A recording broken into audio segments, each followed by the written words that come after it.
Hey everybody, what's going on? Hope you guys are doing good. I am next. I went to a conference called Women Doing It Big, and it was really awesome. And I spoke here, and my wife came out with me, and the weather's nice, and I had a really good time. And so, what's going on, everybody? What are you doing today? What are you up to? Hey, Black Boyce, how are you? How are you? So what's new? I haven't really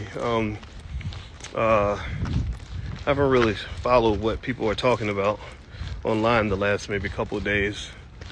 But you know what? One thing I want to mention too is tonight my wife and I are doing a special class. If you want to join us, it's a class. It's called a Black Family Wealth Love and Money Masterclass. So if you and the focus is basically, we wanted to offer this out of our Black Financial Therapy department in the Black Business School. We decided to do Black Financial Therapy because we realized that most of the barriers to wealth in the Black community are pretty psychological, and they have to do with trauma we experience as kids, sometimes a lack of information, but mostly it's like trauma and culture and access to information, things that are readily controllable, that interact with each other.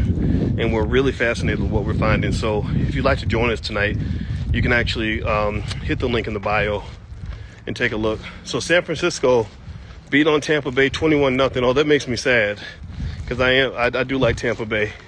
And they're so terrible. They do not deserve to be in the playoffs. They're just in a horrible division. But anyway, enough of that. But yes, if you want to join us, there's a link in the bio.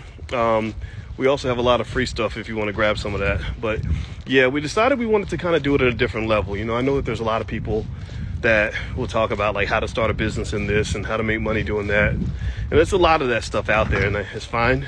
But I wanted to go a little deeper. So we want to actually tap into some of the Black researchers and scientists and therapists that are out there that can really help us fix the things that really need to be fixed when it comes to wealth, mainly culture and psychology and things like that, family structure. My latest book is actually called The 10 Commandments of Black Economic Power, and it's on Amazon, by the way. It's called The 10 Commandments of Black Economic Power, and it's really all about things that I understand about wealth from a structural standpoint. Like, why does one family have wealth and businesses and investments and assets, and another family has a lot of smart, hardworking people, but doesn't have any assets, right? By the way, I have the reason it looks like I'm wearing sunglasses is because my glasses turn into sunglasses when I get in the sun. Arizona is very sunny. But anyway, it's really fun to explore that, because what I have found, and I truly believe this, is that a person with no wealth in their family, born dirt poor, who has a good wealth building culture, and a good family that supports each other and doesn't traumatize each other, has a greater chance of having wealth than a person who's actually born rich. So it's very important, I think, that you start to understand wealth by looking at all the different sources of wealth that exist all around you. Your people are your wealth. Your family is your wealth. And I think that the Deion Sanders conversation was an interesting exploration of that concept, because Deion going to Colorado makes perfect sense from a certain standpoint. If you look at wealth in a limited capacity, it's almost like when they used to tell people that if you were thin, that you're healthy, right? If you're thin, you're healthy. But really, that's not true. We know that's not true, that you could be a thin person and be very unhealthy. If you're eating a lot of horrible food and, it's destroying your body, you might look good on the outside, but you're not good on the inside, because you're kind of using this one-dimensional criteria to determine how healthy you are. Well, the same thing is true when it comes to like the wealth thing. Like, if you look at the Deion Sanders conversation, which is really fascinating to me, actually, I'm past the point of like, I'm just never mad at him for his choice. It's more like fascinating because it all comes down to how you view it, right? If you view it in terms of wealth for Deion Sanders, it's an easy decision, right? He's going to make more money because they're going to give him a lot more cash to come and build their program. He's a hired gun. He's a hired, he's hired to come in and build the legacy of the University of Colorado. If you look at it from a total wealth acquisition for the Black community, it's also a no-brainer.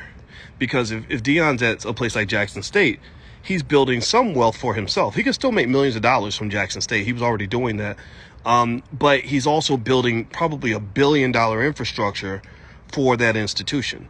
So what has occurred is you're talking about a few $1 million for one guy, for an elite person, in exchange for billions of dollars that would have gone to the masses had, say, Jackson State grown into some sort of football powerhouse that was attracting, 5-star recruits for the next 40 years, right? Because every school has that catalyst. If you look in the history of schools like Notre Dame or Alabama, Bear Bryant was that for Alabama. He put Alabama on a higher level, So what is interesting is not so much whether you agree or disagree with Deion's decision. It's a matter of being able to see the pros and cons of each decision. Because if you look at a lot of African countries, look at Nigeria. I'm 1/3 Nigerian, actually. I'm very proud of that. But Nigeria is a country that's full of corruption and full of poverty. So process this. How is it that this country that has, all this oil, some of the greatest oil reserves on earth. Let's stop talking about Deion. Let's talk about you. Let's talk about us. This is the we conversation is more important than the him. But think about Nigeria. Think about this. How can a country that has $1 trillion in oil reserves have so much poverty? Well, what they do is that Shell oil, when Shell comes in to get the oil out of Nigeria, they have a choice. They can either, compensate all of Nigeria and help everyone in Nigeria have a better standard of living, which is very expensive. It will cost them hundreds of billions of dollars. Or they can just find the person in charge. They can find pay off a couple of leaders, a couple of politicians, just drown them in money, which might cost them 10 million, 20 million. And then they get access to $1 trillion worth of oil reserves from Nigeria. So if you ever want to understand why so many African countries have so much wealth and so much oil and so many natural resources, but they stay in dire poverty, it's very similar to the Jackson State scenario. The Jackson State scenario is very similar. Jackson State is a poor, struggling school, because the thing that they had that was their catalyst, that was going to actually elevate them, to that $1 billion endowment, was basically hired away to the University of Colorado. And how do you change that? Well, that's a complex conversation. And I'm not asking anybody to agree. I'm not asking anybody to feel like, if you feel like Deion made the right move, then you should feel that way. That's fine. But I really think that from a financial education standpoint, you have to understand what the cost was of that decision. Every decision has a pro, it has a con, it has a benefit, it has a cost. So if you can only see the benefit, but you can't see the cost, that could mean you're not looking at the whole scenario. It's like being a boxer. If I'm throwing a jab or a left hook, and I'm not thinking about the fact that me throwing the left hook exposes me to an uppercut, then I'm going to get knocked the fuck out every time, right? I'm going to think, oh my God, I can throw my left hook and I'm going to take him out. And then he sees me throwing the left hook, and then he throws an uppercut. And next thing you know, I'm on the floor. I thought I was winning when really I was losing, because I probably shouldn't have threw that uppercut in the first place, or I should have thrown it in a different context or with a different measuring stick of whether or not that was a safe punch to throw. So that's my analysis on the Deion thing. And I think that what happens is there's like 3 things that happen online when I make a point like that, because sometimes it's popular. Some people like it, some people don't. 3 things happen. Either people say, way to go, Boyce. I'm glad you said that. Somebody needs to say that. They agree with me. Or it's, Boyce, what's wrong with you? You a hater. Why you hating on Deion? That's just silly, right? But what I really want is the third thing. I really want people to say, I don't agree with you, but okay, I think I see where you're coming from. I understand what the limitations are, what the loss is here, right? And if you can't see that, then I'm afraid that, unfortunately, it digs us into a deeper and deeper hole. We got to be smarter about these decisions. We got to learn what chess looks like and what checkers looks like. In fact, let me just share something with you. I was talking to a lady about her dating experience one time, and she was talking about we were in a group. It was a group of us, and she was talking about she brought up sex, and she said that, yeah, some of these guys, they just want you to serve them, and they don't want to do nothing back. They don't want to give you any pleasure or whatever, and they're just selfish, right? She said that, right? And I don't know if that's your experience, if you're dating. I have no idea. I'm not single anymore. But I was kind of fascinated by it, and I was listening to it, and I said, that's interesting that men would think that way, because that's not the best way to approach, love, period. I said, because if you're smart, you'll understand women are naturally reciprocal creatures. If you make a woman feel good, usually she's going to want to return the favor, if you know what I mean. I'm not trying to be too risque here, but you get the point, right? If you make a woman happy, she's going to usually try to make you feel good too, just from a sexual standpoint, right? And so I was like, if these guys were really smart, they would say, okay, I know what I want. I'm going to get what I want, but I'm going to get what I want by giving you what you want. Right? The law of reciprocity. I'm going to yield to win. I'm going to give something up to get something back. That's what investing really is, actually. That's all investing is. Investing is making a sacrifice so you can have what you want, right? Therapists teach this. Actually, that's a common technique in therapy. My therapist taught me that. He said you yield to win. If somebody is bitching at you and screaming at you and about something that you don't agree with, that you don't like, well, what you do is you find something you agree with and you yield. You say, okay, good point. Okay, I get you. That makes sense. Okay, I hear you. That's good. That's good.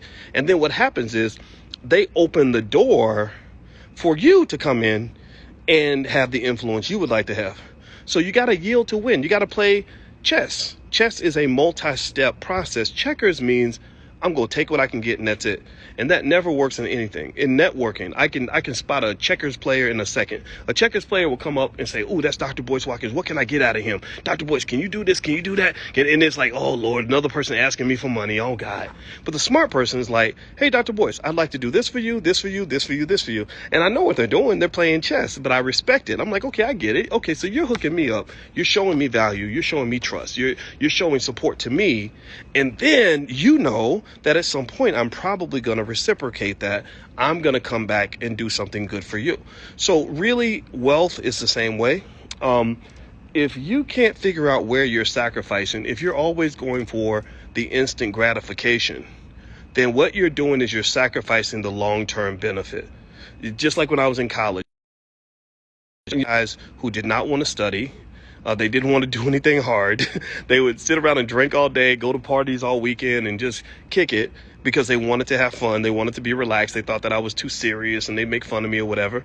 But I was like, no, I want to kick it too. But I know that if I sacrifice now, I can benefit for the rest of my life. You're benefiting now, and you're going to sacrifice for the rest of your life.